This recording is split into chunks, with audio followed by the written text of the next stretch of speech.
Mr. Allen, what is in room 237?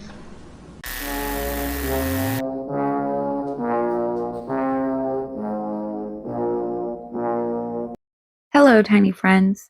Welcome back to TinyKeyHoleMinis. I'm Jolene, and we are on to part 2 of room 237. I'm making the bedroom, and if you have not seen part 1, where I made the bathroom, I'll put a link in the description box below so you can check that out. But I will be showing that at the end as well. And for the final reveal, you will hear the story that occurred this night in room 237. And I have also put together a special piece for Shelley Duvall. So please stay with me till the very end of this project. So I decided to go ahead and extend this back space. I thought I might as well because the bathroom wall comes out. So I extended it out to make it flush with each other. I'm going to put 2 walls here. It's going to be a double panel wall. The first wall will just come up to the floor. There'll be another wall on the corner that just comes out a little bit on each corner. And then this side wall will be opened. And then the lower level will have the stairs. So to make this a double panel wall, the first piece will sit on the floor. And then the second piece will come all the way down and cover up that space. This section will have a small wall that will come out to where this wall is. And that's going to be the little nook where the dresser will sit. In the original room, there is another small piece of the wall that protrudes out into the room, and that sits on this front corner. But I'm not going to include that in the build because of the amount of space that I have. This side of the room box is the front, and this will be the window wall. So this side here is actually the back of the room box. There'll be an opening on the side and then an opening on the front for the bathroom view. So this will be the back wall, and it will be the wall that the bed sits up against. Now, I'm going to put this together with 3 pieces. I am so bad at measuring. I completely suck at measuring. It's just not my thing, and that's why I usually do everything by eye or hand. And I have to tell you, a couple of my walls are not lined up perfectly straight, and some end up being a tad bit shorter than they need to be. But in the end, I do make it work. It doesn't look too bad. Now, I'm sure if I was building this kit in its original form, everything would have been perfectly even and snugly fit. Yeah, it is not perfect in any way. And I'm putting these pieces together with multiple pieces. Sometimes I'm using scrap pieces to fit them all together to create one whole piece. I've never really actually built rooms before or a room box. And in the end, it's very hard to tell that this was once the Bentley House Minis 2 retro room kit. I have used as much of the kit as I possibly can. I have even used the scrap pieces to create what I needed. I do have some of the kit left, and I can easily probably create something else from the remains of the kit. So I will save all that. But I have utilized everything I could possibly utilize from her kit. So I'm going ahead and using my 3-in-1 to add the wallpaper. I have gone through several bottles of glue. I've gone through several blades, and I have a huge pile of scrap cuts. The bedroom wasn't as complicated as the bathroom, but it was just as much work, if not more. Here you see where the brown panel is. That is as much as the bedroom wall will extend to. And then the front white panel, that's going to be the lower level where the stairs will be. Okay, so this is the wall that I did not line up perfectly straight, and it does kind of throw the back section off a little bit. So when I get to the top part, I'm going to have to customize it to fit. This wall is up, and now I can go ahead and create this small extension, this tiny wall back here. I'm just adding these little corner strips to hide the connecting points, and the strips that I have put on here, I probably only have like 1 or 2 or just a few that are on perfectly. The rest are not on perfect at all. And the whole point of them are to help conceal the connecting point. But I think due to my craftsmanship, it probably does the opposite. And the glue situation is real. I get glue everywhere. So it's very hard for me not to get glue in places it shouldn't be. I have had glue in my hair several times during this project. And yeah, the glue struggle is very real for me. Okay, so this is just a little panel that's going to stick out. And then behind the panel, that's going to be an empty space, but it's going to be covered up. The dresser will fit in this way, which wasn't very easy when it came time to put the dresser in because of the crowning and the baseboards. And then this little corner nook actually has some decorative pieces that sit on the outside corners, which you'll see. And because of all of that, I had to kind of like squeeze the dresser in from the top. And I was hoping that I wasn't going to pull anything apart, but everything is pretty strong on this. I have worked my hands to the bones on this project, and you will probably see that later on. I have burned myself in places that I have no idea how I have burned myself there. But right now I'm just putting on these strips, and I'm going to move on to the front wall where I will insert the windows. In the original kit, this room has 2 sets of windows that consist of 2 panels each. One window sits on the back wall and one window sits on the side wall. I have decided to take all 4 panels and create one whole window that will be in the front wall. And since that wall is closed off, I wanted a way to be able to view into the room. So I am just going to take the insert pieces and figure out where the center of this wall is. I have marked off the section that's going to be the lower level so it doesn't interfere with the piece of the wall that I'm working with. So I'm just trying to figure out where my center is, and I place the 2 cuts together, and this will fit all 4 panels. And what's really weird is while I'm viewing this back, these squares look so small. And then when I go to put the frame, when I'm going to build the frames look a lot longer, but it all just fits because I did take these inserts out of the window spaces that fit those frames. So I decided just to use the inserts as a template to mark out where I need to cut the open space for the windows. Did I say that it fit perfectly? Because I had a little bit of a struggle getting those windows to fit due to my inability to measure correctly. Even working with the templates, I don't know how this happens. Here are the 4 window panels. I've painted them white and I am gluing them to the acetate sheet that came with the kit. Okay, I did use my laser machine to cut out a door. So I'm going to put this door together. It is the bathroom door that is in the bedroom, although it will not be functional and or architecturally correct because of the way that the room box is built. There's a solid wall on the back of the door, but when you view the bedroom, the door still needs to be there in order for it to be accurate. And if I were to leave the door out, it would just be an empty space in the wall and a big part that will be missing from the room. So the door is still going to be in place. The door opens up inward, not outward. So I'm building it to look like when you open the door, it will be opening into the bathroom and out into the bedroom.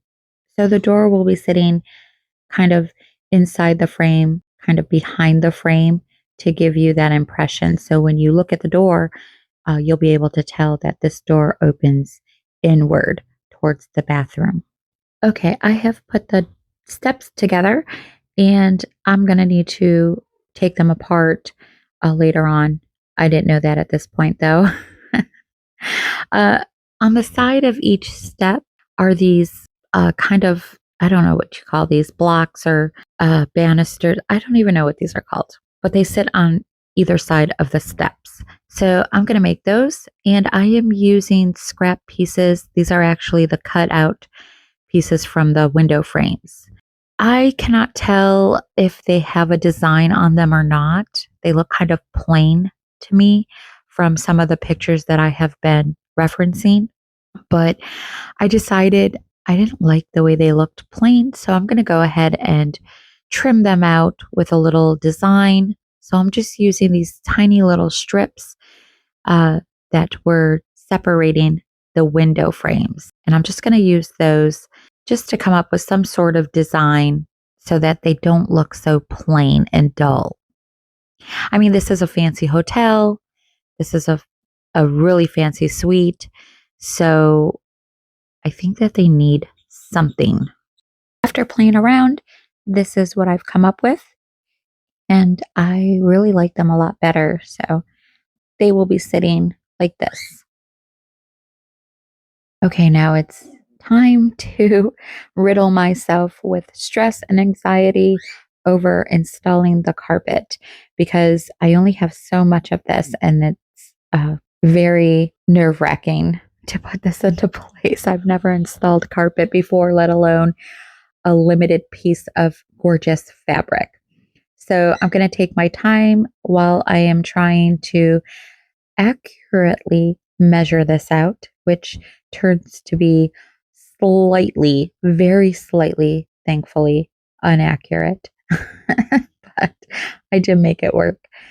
So I'm just folding this over so I can get the amount that I need. I'm going to flip it over and trace out what I need. Now, I do need this to go onto the lower level as well, but I don't want it to cover up that amount of wall that is going from the bottom of the floor to the top of the bedroom floor.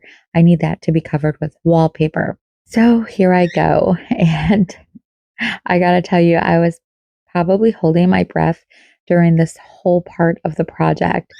And I could not wait until it was over. So I can definitely say that this was the scariest part in making the scariest room in the Overlook Hotel.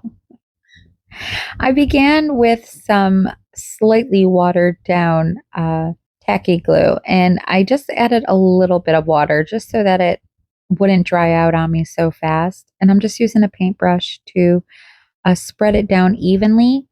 Now, there is a gap right here where you can see between the two white pieces, and that's just where the two cardboard pieces were fit together. I wasn't really worried about it because I was covering it up with the carpet. I should have put down a piece of poster board, but I didn't. So when I went to put the carpet down on this section, that seeped through and showed a line of glue. But no worries, I've got it covered. So what I did was I just let it dry. I didn't want to fuss with it. And I switched out the glue to the 3-in-1. So for the top layer, I actually used 3-in-1 for that piece. And I did feel a little more relieved. It's not a thin water-based glue, so I wasn't really worried about it seeping through like the tacky glue did. And it was only that one spot that had the crease. Okay, so I got this part down and done, and I really need to take a break before I go ahead and install the bigger piece because that was really putting me through the ringer. So I'm going to take a pause and work on the steps. So I thought I would just cover the steps up. They need to be covered with the carpet. And what I'm doing is I've already separated the pieces.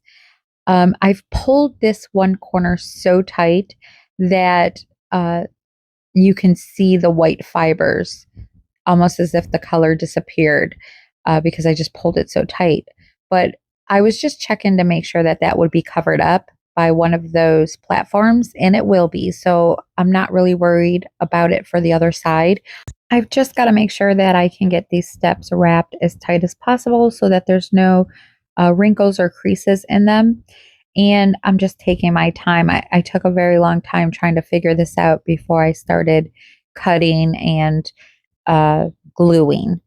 So I just made a little snip where I can pull the front right around that corner, and I snipped it, glued it, and it's pretty tight.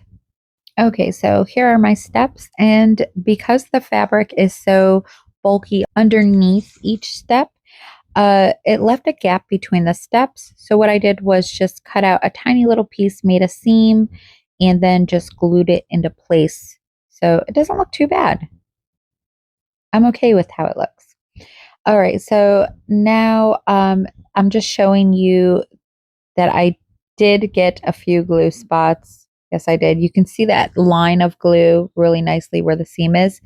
And then at the very end, I was doing so good, and I got a glue spot right, right on the top of the steps on the bedroom floor, right there, right. Like I'm like, are you kidding me? So again, no worries.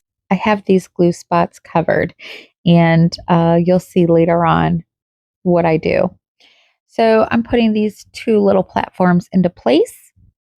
And this is basically what it's going to look like. I'm using hot glue to put these in place. And then I'll just put my 1, 2, 3 blocks on them for weight. Okay, here's the bathroom door. It's going to just go right there. And I'm just going to glue that right into place.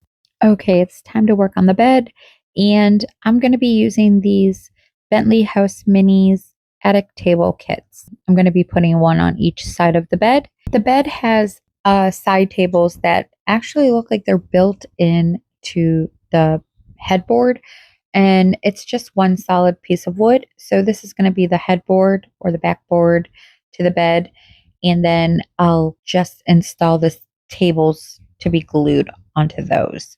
And they actually are going to be modified. I hate having to always modify her kits. I don't do that purposely. Only one time I did that purposely, and that was when I made the gossip chair from the cat ear chair. But I purposely bought these with the intent of modifying them. I really didn't think I was going to be modifying the room kit as much as I have. I really intended to create it to be almost how it is and just make some, minor modifications, not kind of like reconstruct the whole room box. But what I'm going to do is put these together. I love Bentley House Mini Kits. If you have not tried her kits, you should check them out because Ara has designed these kits. They are beginner friendly. They are so fun and easy to work with and put together. She has great tutorials on them. You get great instructions for them, whether you're a visual learner or, you like to read. I do not. But her kits are so fun and they are very affordable. Ara has made her kits very affordable. So if you have not yet tried out one of her kits, check out her website, bentleyhouseminis.com. I will put a link in the description box below, and maybe you'll see a kit that you do want to try. So I've cut off a set of the legs because I don't need them. The back panel of the table is going to actually be glued to the headboard.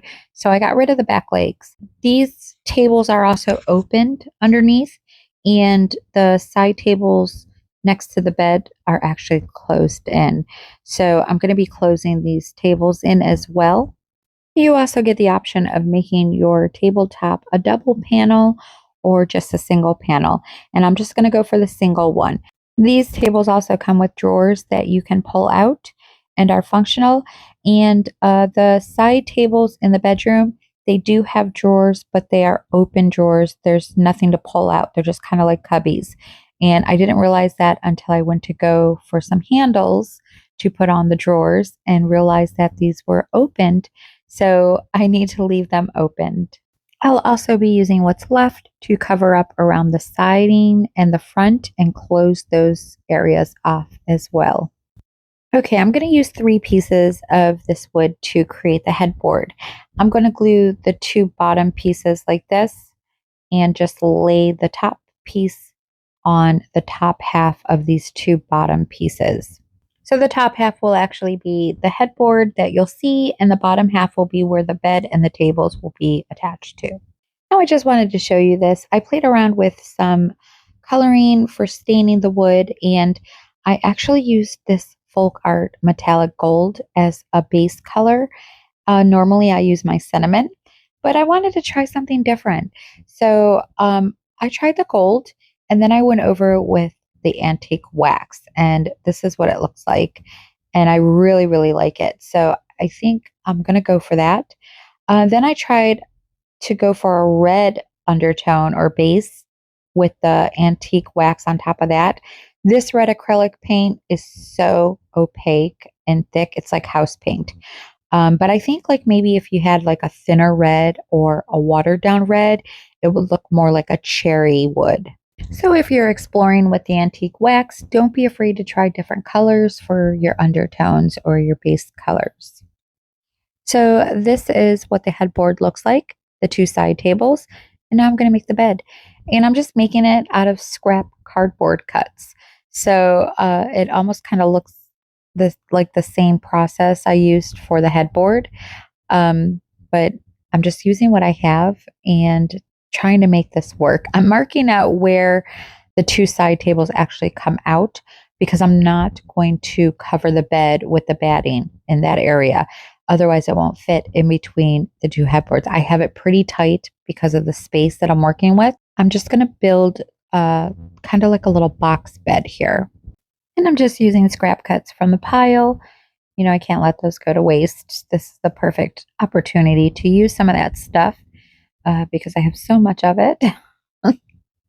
But I do use a lot of it throughout the project. And I'm just putting panels around the 3 sides of the bed, the front part of the bed, and the 2 sides. There doesn't need to be a back panel on the back. It's going to be glued to the headboard.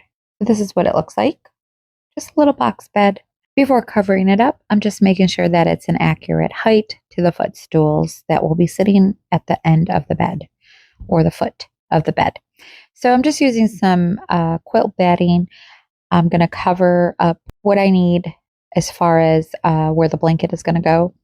And I'm going to use some of this and roll it up to create the pillow as well.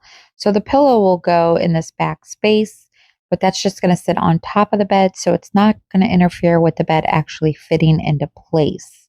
And I'm making sure to get it nice and tight and smooth because that's what the blanket looks like on the bed. Okay, so on to the comforter or the blanket, whatever. This fabric was not the best choice. Look at this. Look how lovely this fabric just flawlessly sits so effortlessly on the bed. It's almost like a magnet.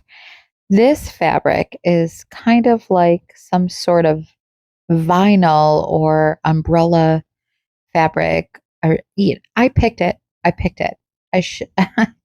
I don't know what I was thinking, but I regret it the whole time I am working with this. It's very stiff, so it kind of works out, but it's really weird to work with. It's almost like sometimes it's very difficult, sometimes it's, very easy, and I should have went with the velvet. I should have. I don't know what I was thinking. I really kicked myself and beat myself up over this the whole time and then some. And even now, I am still regretting the fabric. Now, it's not the fabric, it was just my choice, and it just happened to be the wrong choice of fabric. And also, I put a subtitle up, but I forgot to mention, and I'll put another subtitle up here for the shop on Etsy where I did purchase the fabric from, where I purchased the carpet and this fabric. And that's MiniatureCarpetCo on Etsy. And they have some really beautiful carpets for your dollhouse and custom fabrics you can have made. So if you're looking, you can check them out. Now, it is not the quality of the fabric. The quality of the print and the fabric is lovely. Again, this was just the wrong choice of fabric for what I needed. I really did, regret it, but I made it work and it still looks great in the end. So what I'm doing is just trying to cover up the bed. Yeah, I was a bit frustrated. It did take longer than expected, but I did get there. So this is what it's looking like. And again, look at this. Look at that. Oh, this stuff is just so gorgeous. Oh gosh, I love it. Okay. No need to cry over spilt milk. I'm just going to move forward. For the pillow, it's just going to be laid down like this. And then this can fit right into place. Okay, I'm moving on to the baseboards. And I'm using these wooden paint stir sticks. And I used my laser machine cutter to cut the pieces I needed. I'm also using bamboo skewers, barbecue skewers. And I am going to add them to the baseboards. I'm also going to be using these for those decorative pieces that are actually sitting on the dresser walls. I've popped them into place. The bed is installed. I'm moving on to the curtains, and I'm just doing a simple accordion style. This fabric creases very well. It also glues very well as well. This time around, the fabric was cooperating very well. And if you've seen part 1, where I created the bathroom, I'm just doing the same process that I did with the shower curtain. So just a simple running stitch, accordion fold, and that is all I'm going to do. So I'm going to glue this into place. And I'm using hot glue for this because it's such a thick, stiff fabric. I'm going to need that heat to attach it immediately. Okay, so I went ahead and added the last 2 front panels, these 2 corner walls. And the structure is basically completed. So I'm going to go ahead and finish off the trimming and the baseboards up here in the front section. I do have a few more accessories and ideas to make. This will be the mirror that sits on the wall above the dresser, and it has this really, really thin gold frame around it.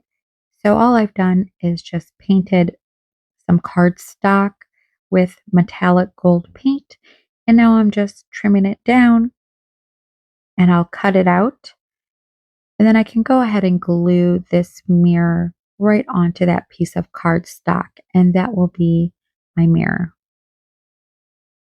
Each of the chairs have a throw pillow sitting on them, and I believe they might have been green. I'm not really sure, but I do not want to work with that silky green fabric anymore. And I thought using some of this scrap carpet fabric would be a really great way to kind of tie that in to the carpet. So I'm going to make 2 little pillows out of this carpet, and one will sit on each of the chairs.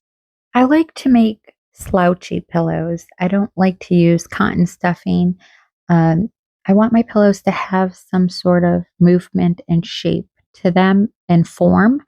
So I like to fill them with seed beads. You can also fill it with rice or, something like a grain, coffee.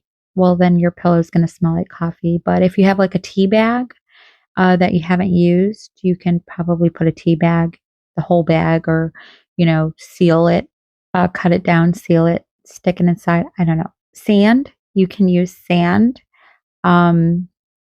So anything that's going to give your pillow some sort of form, and then you just can kind of mold it or shape it and scrunch it down, or they're kind of like little bean bags.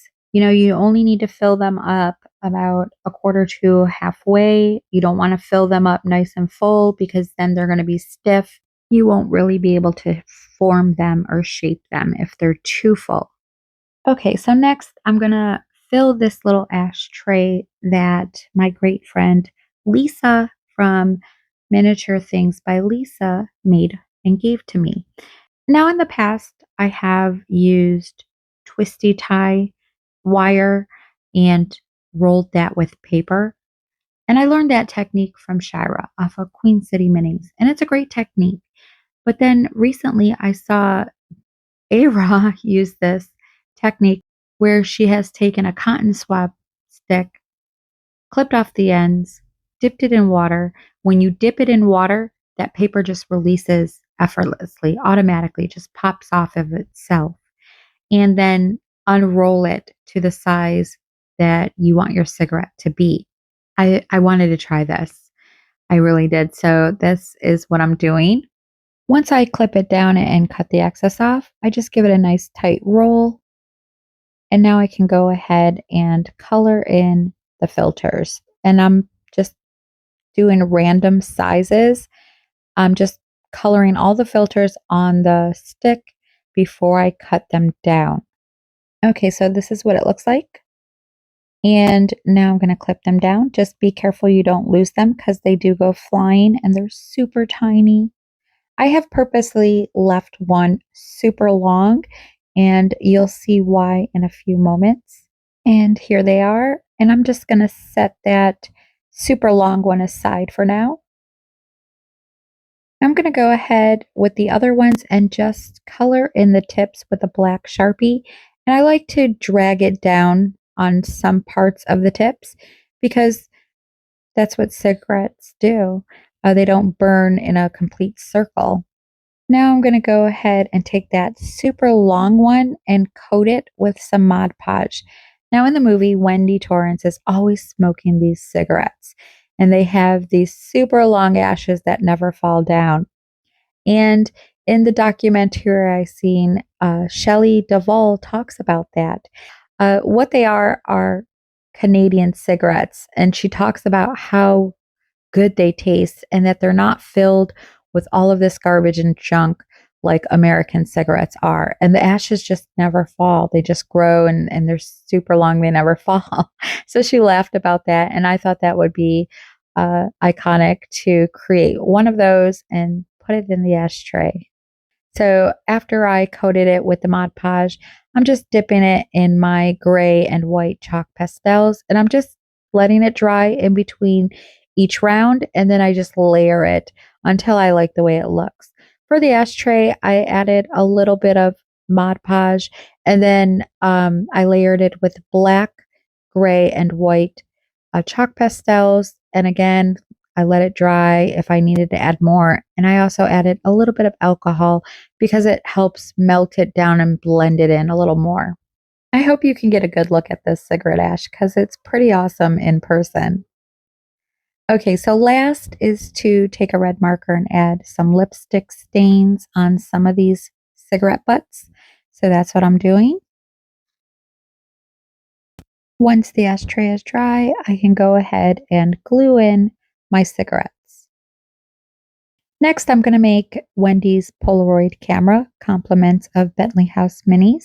And this is one of her kits that she used for her Beetlejuice project. This is Lydia's camera. You also get a sheet of the Polaroid picture frames, and you can add your own photos to the frames. I'm using chalk paint to paint my camera black because it only usually needs one coat, maybe a touch-up.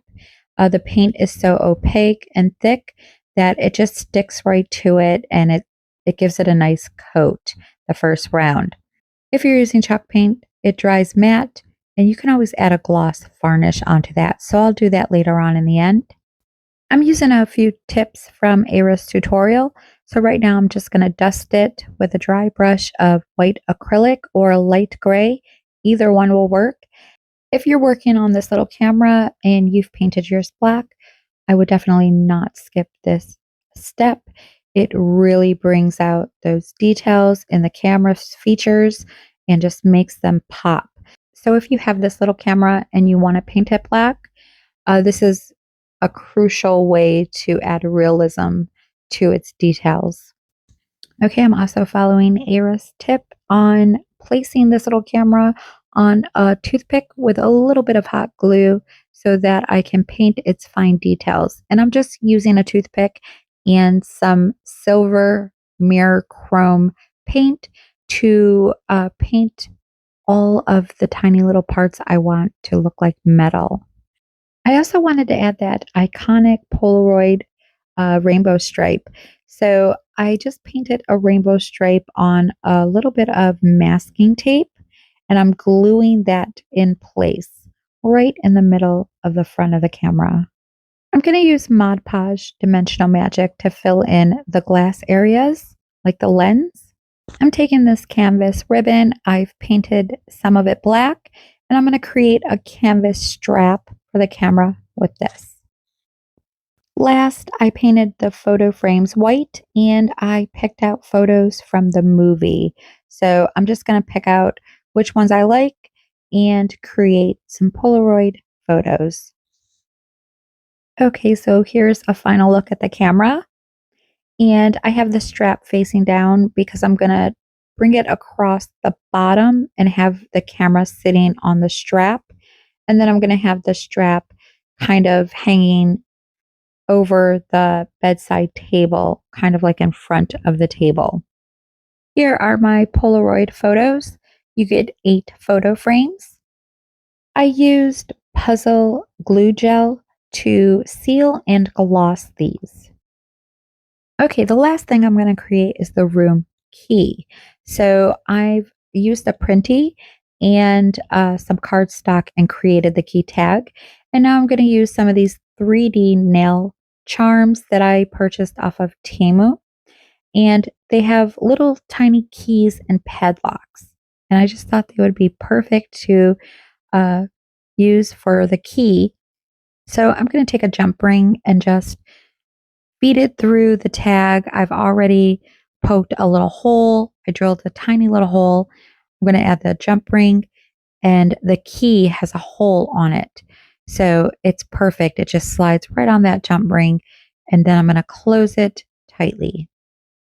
These nail charms are perfect for your miniature scenes. They are 3D metal nail charms, and I just love them so much. So the last part of the build is actually doing the ceilings and the covers for the room box. This middle section here is the original piece of the ceiling from the kit, and I've had to extend it, of course, to custom fit the size of the room that I created. But I decided to go ahead and put a mirror inside it. And, it's a fancy room, and the mirror ceiling is pretty fancy. And you usually see them in like fancy hotels or whatnot.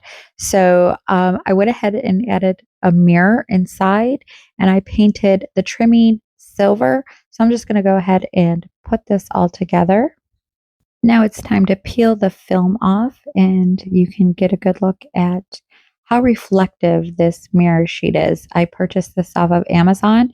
It is fairly expensive, but when you're making miniatures, you only need a little bit.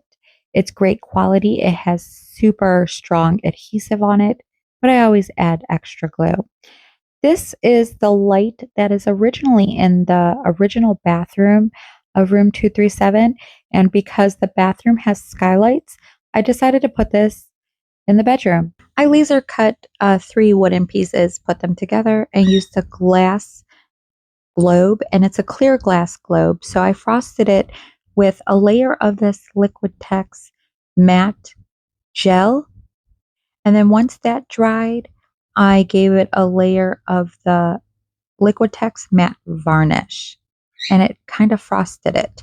So I'm going to stick this in the middle of this mirror, and I only have one shot to do this. I'm going to use tacky glue to glue it down. So I need to find the center of this mirror and hold my breath, cross my fingers, and I'm not going to record it because for some reason I just feel like there's a lot of pressure when I'm recording, and when I'm not, it's good to go. So I'm going to get this right on here, place it in the middle the best that I can. Hopefully I don't get glue everywhere else. I used a ruler to help me line it up, and it is glued down. I did a great job. Yay, I'm patting myself on the back. Okay, so this is going to go in the bedroom. And this is the bedroom ceiling. Okay, tiny friends, this is the very last part of the build, and then we can fill this space. So originally the kit has 2 skylights in this section, and I'm going to utilize those. I have trimmed this piece down to fit that opening, and I want it to fit right in that open space, and I'm going to add another piece on top of it that will kind of be the cover. Because I have moved the walls inward, I need to shorten the length of the windows, or they will extend over some of the top of that wall. So I have cut 2 little pieces of cardboard, and I'm just going to use some hot glue to fill that space in. You're not going to see none of that. I'm going to take the acetate and sandwich it in between these 2 pieces of cardboard. I still need to cut out the opening of the bigger piece. And then I'm going to take tiny little skinny strips and just line each piece of cardboard on each side. It will cover up the corrugation on the inside of the window panes. This is what it looks like. I did do a little bit of work on the exterior just so it wasn't dull and plain, but I did want to do a little more, but for the time being, it suffices, and for the time that I had. So it's not just plain. I didn't get to the back side, so the back side is brown cardboard.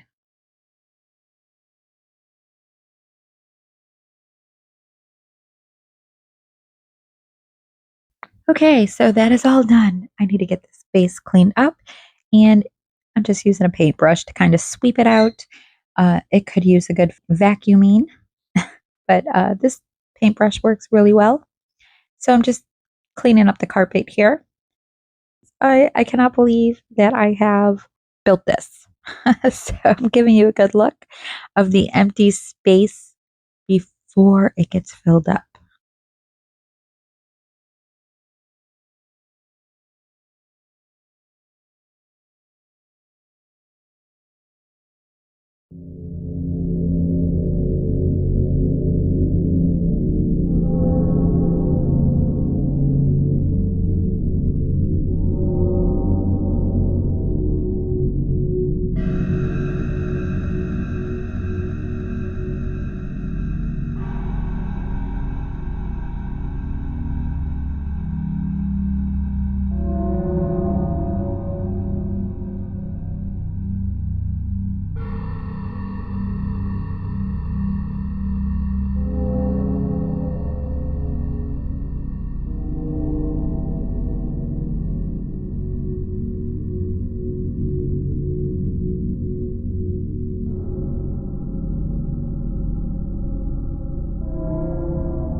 So the story goes, on this night, room 237 was occupied by Lorraine Massey. She was married to a high-end predominant lawyer from New York. Lorraine was a frequent guest of the Overlook Hotel, engaging in high infidelity affairs with their employees, the bellboys, indulging herself and her guests, soaking themselves with a bottle of the hotel's finest brandy wine, engaging in acts of sinful lust, right here in this very room, filling her voids within. For this particular rendezvous at the Overlook Hotel, the temptress invites her young suitor, a handsome young man that she proudly shows off at all of the hotel's finest gatherings and parties, dangling from his arm as if he were some sort of prized possession, an ornament that she has collected for her own selfish need.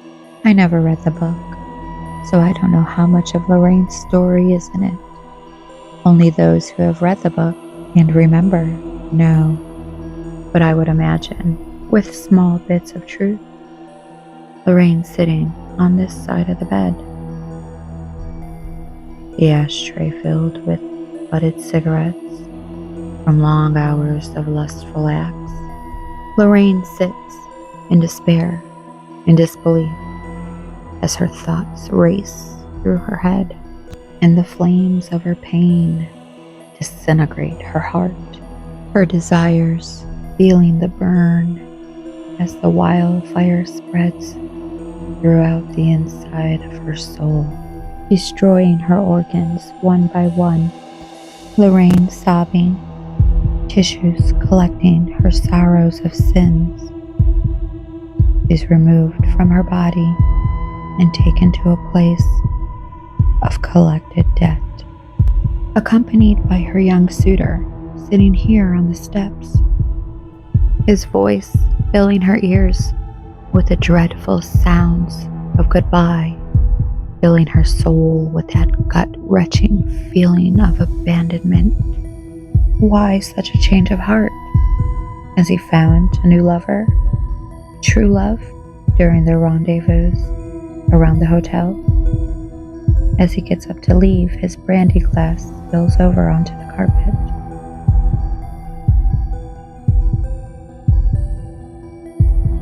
Lorraine only hears the sounds of the doorknob as it turns. Slowly, the clicking and clinking of the metal,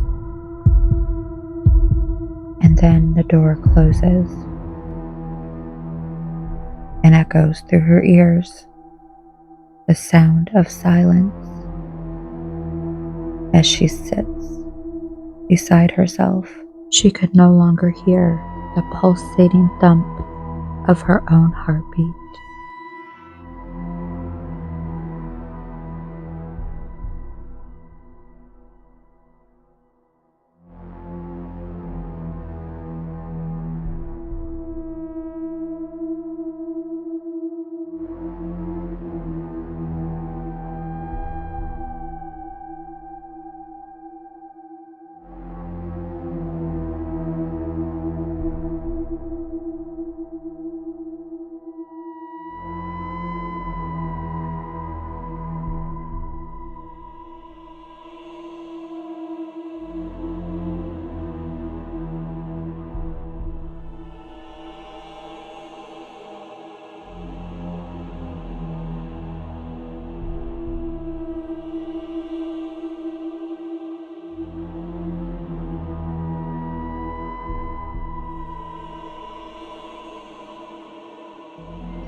Lorraine sat in a catatonic state for hours, long after the sun rose, feeling everything and nothing all at once. The halls filled, voices, chattering, laughter from the guests.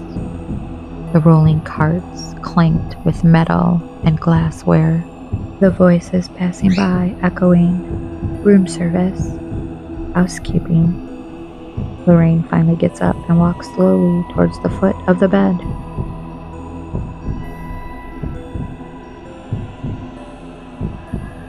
She stands there staring at the door, frozen in time, contemplating her own existence.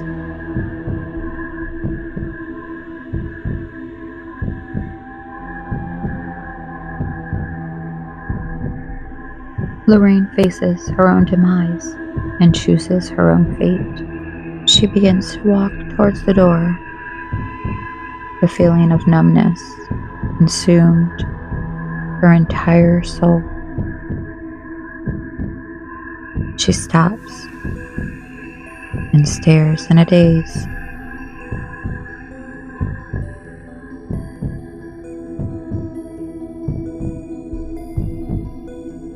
She looks down at the floor, but only sees her own body lying there, looking back at her, staring, her eyes frosted over with a frozen gaze, her lips blue, her skin gray. Was she a scorned lover, a broken heart? Or was her ego so big that it got the best of her? I often wonder, is it the deemed privacy of this room or something more sinister that makes the bathroom a portal into the other side? A common room where some people find peace of mind while cleansing their body, and others find sound mind while releasing their souls. Lorraine ends her life by suicide, spending eternity in the tub, facing the consequences of her ultimate sin. She becomes part of The Shining.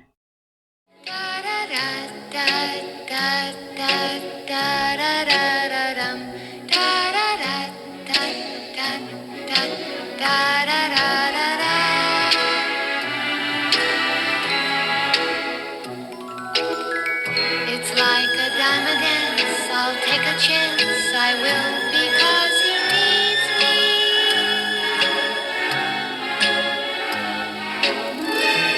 No one ever asked before, because they never needed me. But he does. Maybe it's because he's so alone. Maybe it's because he's never had a home. He needs me, he needs me, he needs me, he needs me, he needs me, he needs me.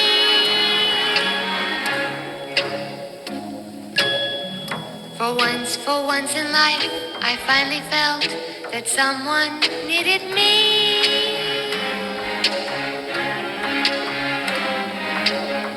And if it turns out real, then love can turn the wheel.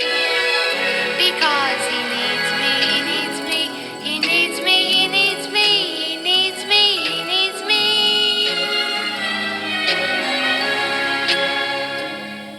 He needs me, he needs me, he needs me, he needs me, he needs me, he needs me.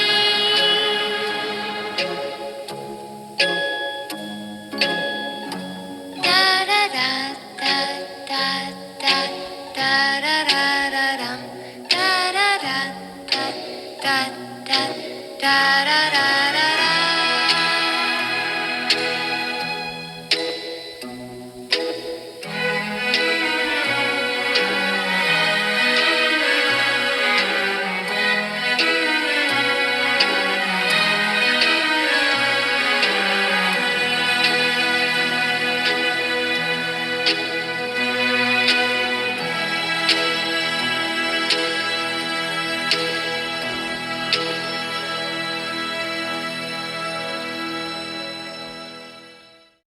Oh my gosh, tiny friends, that was so much fun. And I really scared myself. I think it was the heartbeat. Isn't it crazy that the heartbeat could sound so scary? Oh my gosh. I hope you all have enjoyed this episode of Room 237. And if you have, don't forget to like, share, and comment below. I'm going to be gone for a while, tiny friends, to sort some things out. But when I come back, I'll be going right back to the Josephine house. So I'm going to try to come back as soon as I can, and I'm going to miss you all in the meantime. I just want to thank you all so much for all of your kind words and your support and helping me get through this hard time in my life. You all have warmed my heart and given me many smiles. So I'd like to thank you for that. And as always, I'd like to thank everybody for subscribing and welcome to all my new subscribers. Thank you all so much. Until my return, you all have many lovely days, and I will see you all on the mini side. Let's take a quick look into Shelley's life over the years. Da da da da da da da da da dum. Da da da da da da da da da da.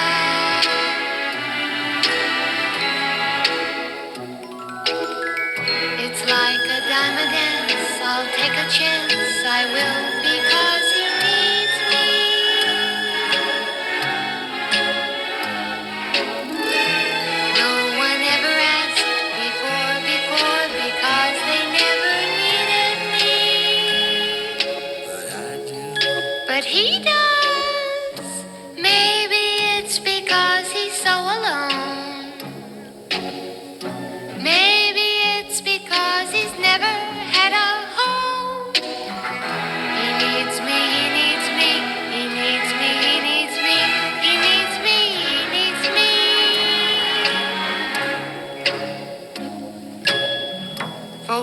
For once in life, I finally felt that someone needed me.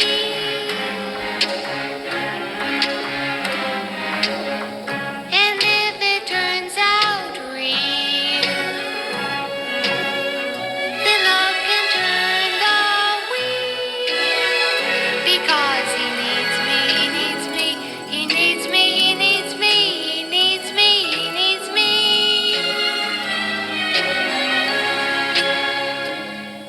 He needs me, he needs me, he needs me, he needs me, he needs me, he needs me.